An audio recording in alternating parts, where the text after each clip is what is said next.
Happy New Year to you, and I hope the holidays have been much, much kinder to you this time around. So it's 2022, and CES decided to go live once again.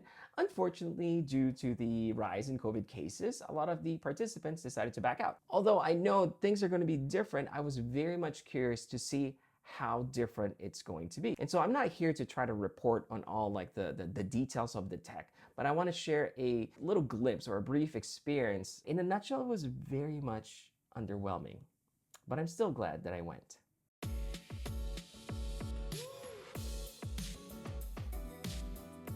So obviously, the biggest point of concern for me was safety.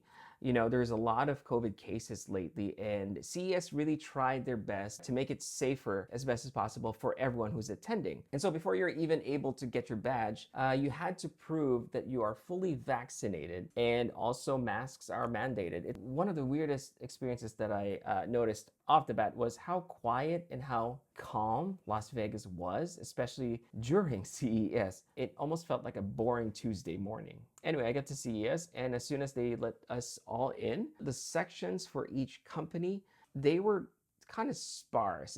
They were spread out. From the get-go, you can just tell that a lot of the companies or the participants weren't there. So the first hall that I went to was for transportation and mobility, because there's a lot of buzz around electric vehicles this time around. Hyundai really made a big splash. They really tried to show what they feel like the future of electric vehicles are going to be, including this really interesting concept of construction vehicles. And there was a lot of startups that were showing their different charging technology. I got to see Fisker and the Fisker Ocean. Now, Fisker has always had this very small but strong following. The Fisker Ocean, not really striking in any way, but it wasn't ugly. It had some interesting design elements. The wheel in particular was made out of recycled materials. I also got to see the Stellantis booth. They were about to reveal the Chrysler Airflow concept, which, you know, I never got to wait for their actual reveal. So I worked my way towards the South Hall, where usually the big players reside, such as Sony, LG,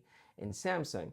I walked in the hall, and the first thing that I saw was LG's booth. But that was probably the biggest disappointment ever. From what I understood, LG was not going to back out of the event. They said they were going to be there. What I didn't know was they were going to be there in the form of a virtual booth. They had a huge section of the hall. Instead of finding all these futuristic home appliances, you get like these wooden boxes with QR codes on top of them. But the idea was for you to basically scan the QR codes and then watch the event that they set up virtually on your phone. I understand why they did that, obviously because of safety, but to be honest with you, had I known that they were going to do that, I probably would have just skipped this year's CES entirely. I'm a big fan of LG. I love the company. I love the products. They were the ones that left a really good impression on me the last time I attended. Ever since then, I was just like a fan. Very much disappointed to find out that that's what they did. I scanned the QR code just to see what happens, and it would take me to a website, but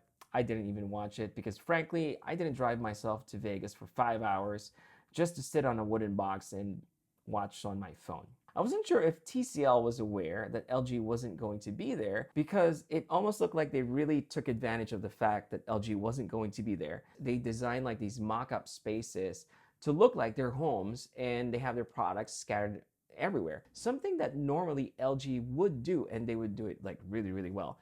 But since they weren't there, TCL basically did that, and I think they did a really, really good job. Samsung probably had the biggest presence this time around at CES, but it was a weird experience, kind of, because they had this whole like section, but you had to enter it. So you're already inside the hall, but you have to enter another section that Samsung kind of just like walled off. But before you get there, you have to register at a separate kiosk. You basically register first, and they'll let you know via text and email if your turn is up. I can kind of understand why they did that if they're trying to control the flow of people, but it also made me feel like they're just trying to gather my information, right? Like my phone number and my email is now in their database for them to use later on. I don't know, maybe I'm just overthinking it, but that's definitely how I felt. Also, there is a big sign there that says no photography and videography, which is really interesting because that definitely I have not seen before. But I did go inside, and surprise, surprise, they actually weren't enforcing that at all. And people were taking photos and videos of everything that was inside the Samsung booth. I didn't really see anything that was interesting to me. I think the most notable things were the screens that look like picture frames. When you mount the screen on the wall, it doesn't really stick out as like a TV. It looks like a painting. There was one particular screen that I thought was really interesting. It was a huge screen that rotated so that it can be oriented vertically. So basically it's like a huge phone so that you can watch content, what you usually watch on phones, such as TikTok videos, for example. Other notable item that I noticed there was the Freestyle portable projectors. And the cool thing about this, it's basically a smart device. You can mount it just about anywhere and you can project up on just about anything. And the cool thing about this is you can also power it using a battery. I think it was an external battery that you had to purchase separately. It's nothing too crazy. The actual projector itself was 1080, but I think the interesting part is how they packaged it, because it looked very simple and attractive and frankly just approachable for general consumers to buy. But unfortunately, it also costs like around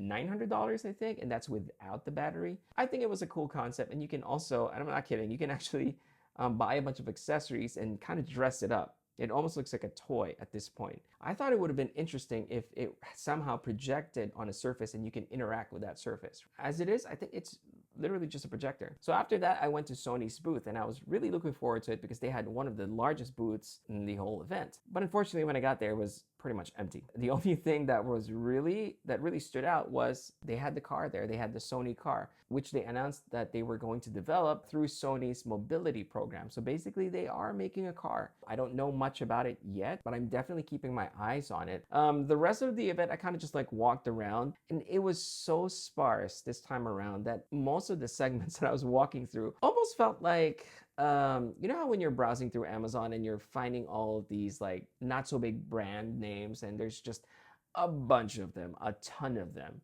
It felt like that type of convention. It definitely didn't wow me at all. Unfortunately, that made me feel like it wasn't worth walking through the whole convention. If the big hall felt so underwhelming, I just didn't see the need to go out and check out the other stuff. Although I did miss a couple of gems, including that AI robot that's super scary that I keep seeing on social media, as well as the BMW that changes color. Yes, it's a car that actually changes its color. It's kind of crazy. You can look it up. So what did I want to see more out of this event? Well, I honestly just wanted to see more smart home innovation. This whole CES felt like a car show, oddly enough, because I think the highlights of the show were mostly on the electric vehicles. That's really how I felt about the whole event. It's not necessarily a bad thing, but it's really interesting to see where the industry is moving towards. So if you didn't get to attend this year's CES and you might be experiencing a little bit of FOMO, I'm here to tell you that you didn't really miss much, and I hope that makes you feel a little bit better. Anyway, thank you for watching, and I hope you guys are safe and well and healthy, and I'll see you guys around pretty soon. Take care.